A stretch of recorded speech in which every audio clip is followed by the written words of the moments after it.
তুলতে চাই ইনশাআল্লাহ। অনেক দল যুবকদেরকে তাদের নিজেদের প্রয়োজনে কিশোর গ্যাং অথবা সন্ত্রাসী কার্যক্রমে লাগায়।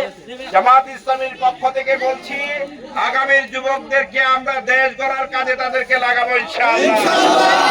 মানে আমাদের যুবকরা কর্মদক্ষ থাকবে এবং তারা ফ্রাস্ট্রেশনে ভুগবে না, দেশেও তাদের কাজ হবে, তারা বিদেশেও কাজ করতে পারবে ইনশাআল্লাহ। আমি মনে করি সমাজের রন্ধ্রে রন্ধ্রে মাদক সহ নানা সমস্যায় জর্জরিত এই যুব সমাজরা যদি আপনারা উদ্যোগ গ্রহণ করেন, খেলাধুলা সহ যে সকল সরঞ্জামাদি যেখানে যা প্রয়োজন, আমি আজকে বাংলাদেশ জামাত ইসলামীর পক্ষ থেকে স্থানীয় নেতৃবৃন্দ আছে, আমরা আপনাদের পাশে থাকবো ইনশাআল্লাহ। পাশে থাকার জন্য যুবকদেরকে দল করা লাগবে না, তবে অন্তত দেশের মানুষ হিসেবে আমরা এটা বলতে পারি, আমরা সবাইকে ভালো রাখার দায়িত্ব আমাদের আছে কিনা।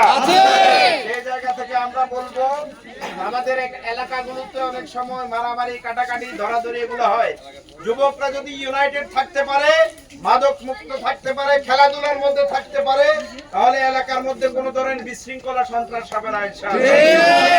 খেলার মাঝখানে কষ্ট দিলাম, এই জন্য আন্তরিকভাবে দুঃখিত।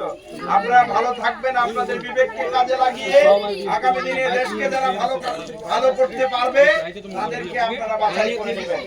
আসসালামু আলাইকুম ওয়া রাহমাতুল্লাহ।